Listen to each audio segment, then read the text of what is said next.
अस्सलाम वालेकुम गाइस। दोस्तों, उम्मीद है आप सब खैरियत से होंगे। मैं लेकर आई हूँ आपके लिए डरावनी और सच्ची कहानी। अगर मैं कहीं भी गलत हूँ तो मेरी गलती को सुधार कर अपना फीडबैक अवश्य दें। दोस्तों, आज मैं आप लोगों के लिए शमशान की एक ऐसी घटना लेकर आई हूँ जिसे सुनकर आपके रोंगटे खड़े हो जाएंगे। चलिए कहानी की शुरुआत करते हैं। दोस्तों, आधी रात का वक्त था। रात का काला अंधेरा चारों ओर फैला हुआ था। सब तरफ अजीब सी हवाओं का शोर था। स्वीटी उस सुनसान मैदान पर बेतहाशा भागी चली जा रही थी। अचानक उसका शरीर किसी से टकराया और स्वीटी के पैर लड़खड़ा गए। वह जमीन पर गिर गई और बुरी तरह से हाँफने लगी। भागते भागते उसकी हालत खराब हो चुकी थी। कुछ देर तक वह यूं ही जमीन पर पड़ी हुई हाँफती रही। फिर बड़ी हिम्मत करके वो उठी। उसे अचानक याद आया कि उसका शरीर किसी से टकराया था। जैसे ही उसकी नजर सामने टकराने वाले शरीर पर गई, वह चीख पड़ी। उसके सामने एक मुर्दा खड़ा हुआ था जिसका चेहरा पूरी तरह से जला हुआ था। उसके पूरे शरीर का मांस कहीं कहीं से गायब था। उसे देखकर स्वीटी के आंखों के सामने अंधेरा छा गया।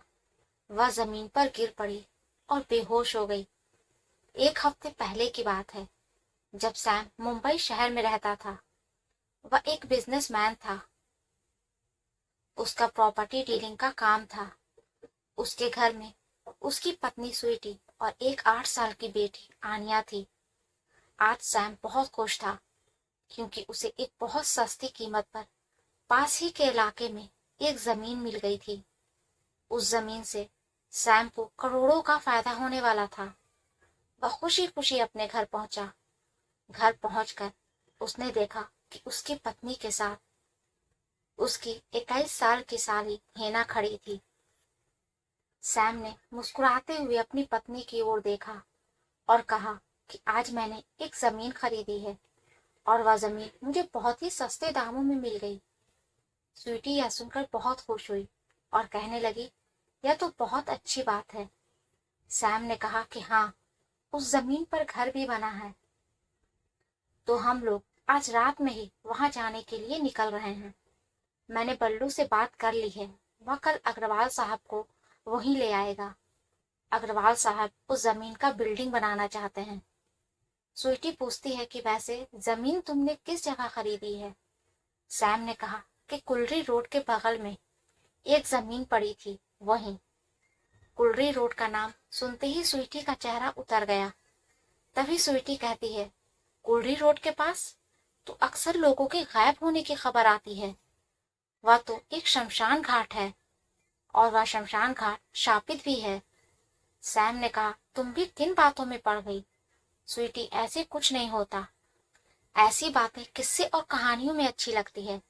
तुम पैकिंग कर लो, हेना भी हमारे साथ चलेगी। आज रात का डिनर हम उस घर में ही करेंगे। ना चाहते हुए भी स्वीटी ने पैकिंग की। 4 घंटे बाद सैम की फैमिली कुलरी रोड के पास बने हुए घर पर पहुंच गए। वो घर भी शमशान घाट की जमीन पर ही बना हुआ था। स्वीटी ने देखा कि उस घर के चारों तरफ कोई भी घर नहीं बना था। वहां पर एक अजीब सी मनहूसियत छाई हुई थी। रात हो चुकी थी। अचानक सैम बोलता है, क्या तुम सब बाहर ही खड़े रहोगे। स्वीटी परेशान होते हुए कहती है कि सैम, तुम्हें इस इलाके में मनहूसियत नहीं दिखता क्या। सैम ने कहा, मनहूसियत, ऐसा कुछ नहीं होता। अब दरवाजा भी खोलो। मैं चाहता हूँ इस दरवाजे को तुम ही खोलो। स्वीटी ने जैसे दरवाजा खोला, सामने खड़े हुए व्यक्ति को देखकर उसे गले से चीख निकल गई। स्वीटी को सामने कोई खड़ा हुआ दिखता है। सामने खड़े हुए व्यक्ति को देखकर एक बार तो हेना भी डर गई। उसने देखा कि एक दुबला पतला व्यक्ति जिसकी आंखें अंदर की ओर धंसी हुई थी, वह खड़ा हुआ उन्हें घूरे जा रहा था। उसके शरीर को देखकर ऐसा लगता था जैसे कि मांस उसके शरीर में था ही नहीं। सैम ने उससे पूछा कि कौन हो तुम, इस घर के अंदर क्या कर रहे हो। उस व्यक्ति ने बहुत भारी आवाज में जवाब दिया, मेरा नाम चिंटू है। मुझे बताया गया था कि आप लोग यहाँ पर आने वाले हैं। इसलिए साफ सफाई के लिए मैं यहाँ पर आया था। मुझे इस घर के पुराने मालिक ने भेजा है। सैम कहने लगा कि अच्छा, तुम्हें मेरे दोस्त ने भेजा है, ठीक है अब जाओ। चिंटू कहता है अगर आप लोगों को किसी भी चीज की जरूरत पड़े तो मुझे बिंदास बुला लेना। और उसके बाद चिंटू वहां से चुपचाप चला जाता है। हेना, स्वीटी और आनिया चिंटू को देखकर बेहद डर गई थी। रात का खाना खाकर सब लोग सो गए, लेकिन स्वीटी की आंखों से नींद जैसे कहीं कोसों दूर थी। वह जब से यहाँ पर आई थी उसे अजीब सा महसूस हो रहा था।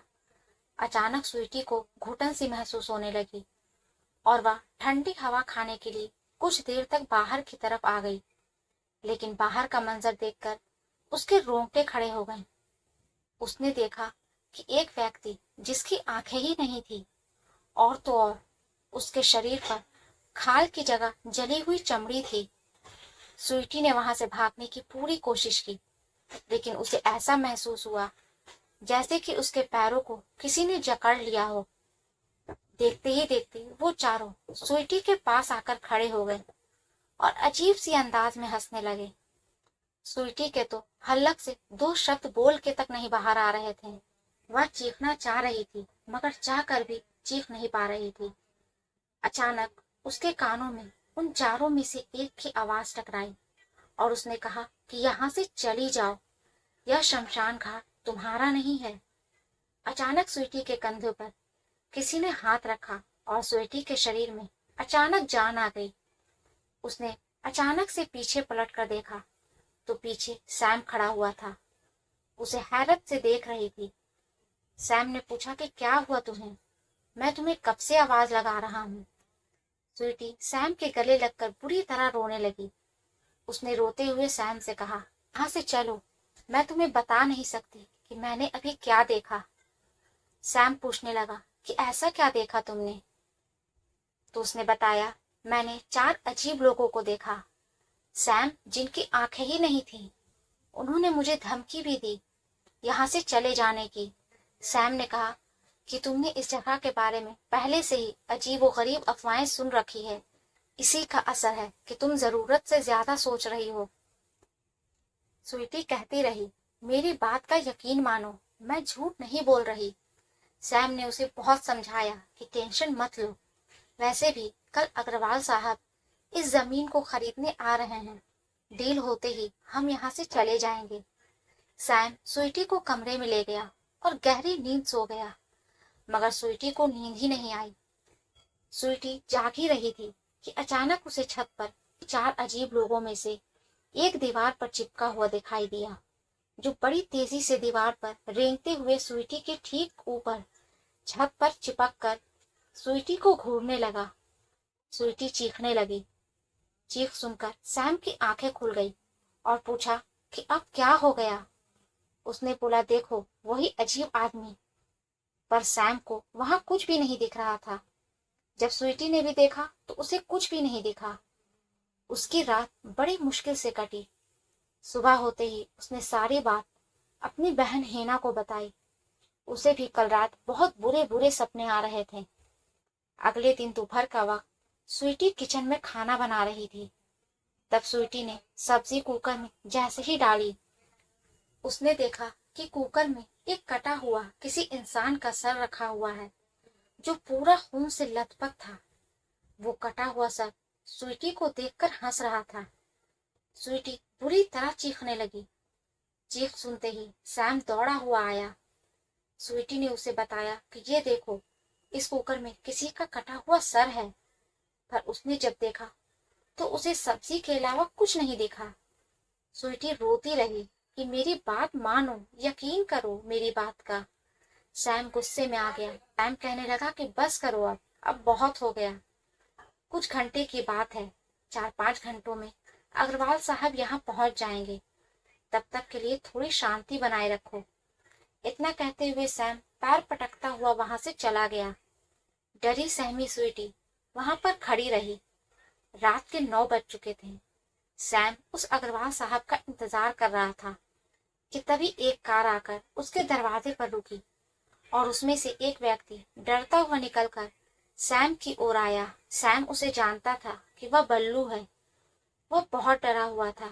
उसने पूछा कि अग्रवाल साहब नहीं आए? बल्लू ने बोला कि दरअसल अग्रवाल साहब ने यहाँ बिल्डिंग बनाने का इरादा कैंसिल कर दिया है। सैम घबरा गया और उसने पूछा कि ऐसा क्यों? कल तो उनसे बात हुई थी।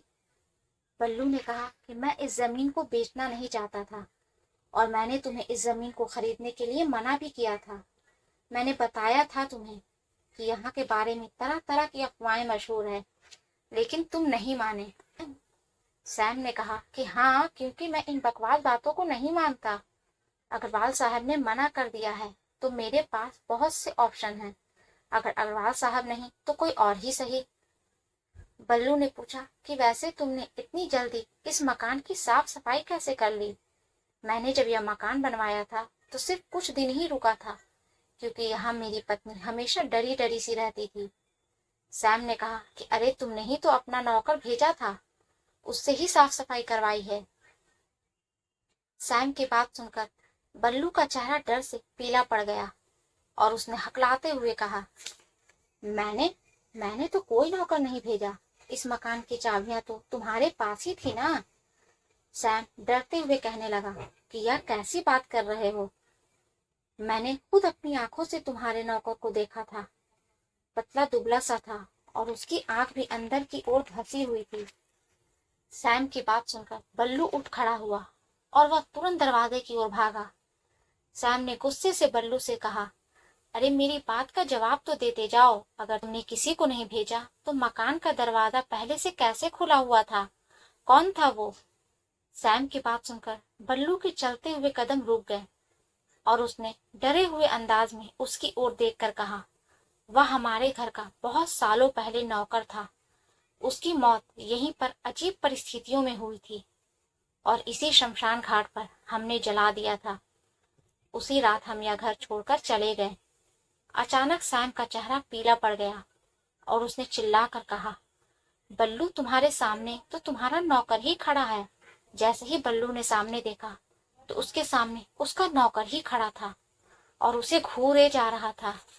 उस वक्त उसका चेहरा जली हुई चमड़ी जैसा था। उसकी आंख अंदर की ओर धंसी हुई थी। उसके हाथ कंकाल में बदले हुए थे। देखते ही देखते उसने बल्लू को पकड़ लिया और अपना दांत उसके शरीर में गड़ा दिया। कुछ ही पलों में बल्लू जमीन पर गिर गया। यह सब देखकर सैम चिल्लाने लगा। उसकी चीख सुनकर स्वीटी, नेहा और आनिया सब बाहर आ गए और सामने का नजारा देखकर उन सब के चेहरे खौफ से पीले पड़ गए। स्वीटी चिल्लाते हुए सैम से कहती है कि मैंने तुमसे कहा था, अब देर मत करो, यहाँ से तुरंत निकलो, नहीं तो सब मारे जाएंगे। वो सब बाहर की ओर भाग कर निकल ही रहे थे कि अचानक तेज हवाएं चलने लगी। सैम अपनी बेटी को गोद में उठाकर भागा, मगर सामने मुर्दों का पूरा झुंड खड़ा हुआ था, जिनका शरीर पूरी तरह से जला हुआ था। देखते ही देखते मुर्दे ने सैम और आनिया को झपट लिया और दोनों की चीख सन्नाटे में पूरी तरह फैल गई। सामने का नजारा देखकर हेना भी बुरी तरह डर चुकी थी, लेकिन अचानक पीछे से एक अधजली लाश ने उसे पकड़ लिया और अपने दांत हेना के गर्दन पर गड़ा दिया। कुछ ही देर में हेना लाश में तब्दील हो गई। यह देखकर स्वीटी भी चीखते हुए भागने लगी कि अचानक उसका शरीर किसी से टकराया। जैसे ही उसकी नजर सामने टकराने वाले पर गई, वह चीख पड़ी। उसके सामने एक मुर्दा खड़ा था। उसका चेहरा पूरी तरह से जला हुआ था। उसके पूरे शरीर का मांस कहीं कहीं से गायब था। उसे देखकर स्वीटी की आंखों के सामने अंधेरा छा गया। देखते ही देखते मुर्दों के झुंड ने स्वीटी को घेर लिया और उसकी एक चीख के साथ सब शांत हो गया और सब तरफ सन्नाटा ही सन्नाटा छा गया। दूसरे दिन पुलिस वालों को वहां से 5 लाशें मिली और न्यूज हेडलाइन में चल रही थी कि कुलरी रोड के शपित शमशान में फिर से 5 लोग मारे गए। आखिर इस रहस्य से पर्दा कब उठेगा, ये कोई नहीं जानता। क्या दोस्तों, आप ये बता सकते हैं? तो मुझे कमेंट करके जरूर बताना। अगर ये आपको स्टोरी पसंद आई तो इसे लाइक करें। मेरे चैनल पर नए हैं तो सब्सक्राइब करें। धन्यवाद।